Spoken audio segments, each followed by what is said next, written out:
जिस प्रकार से प्रयास चल रहे हैं, निकट भविष्य में शांति का सूरज जरूर उगेगा।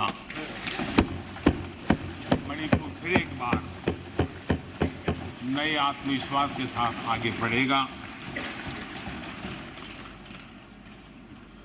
मैं मणिपुर के लोगों से भी आग्रहपूर्वक कहना चाहता हूं,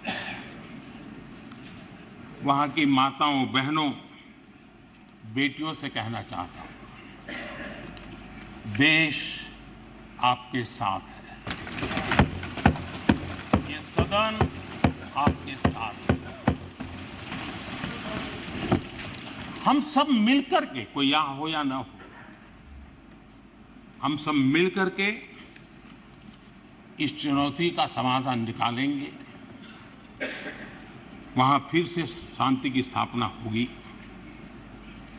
मैं मणिपुर के लोगों को विश्वास दिलाता हूं कि मणिपुर फिर विकास की राह पर तेज गति से आगे बढ़े, उसमें कोई प्रयासों में कोई कसर नहीं रहेगी।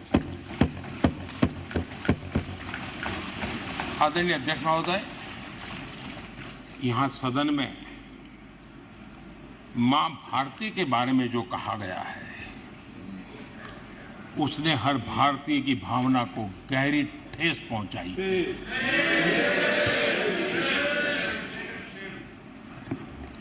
अध्यक्ष जी, पता नहीं मुझे क्या हो गया है, सत्ता के बिना ऐसा हाल किसी का हो जाता है, सत्ता सुख के बिना जी नहीं सकते हैं। और क्या क्या भाषा बोल रहे हैं। आदरणीय अध्यक्ष जी, पता नहीं क्यों कुछ लोगों को भारत मां की मृत्यु की कामना करते नजर आ रहे हैं। इससे बड़ा दुर्भाग्य क्या है।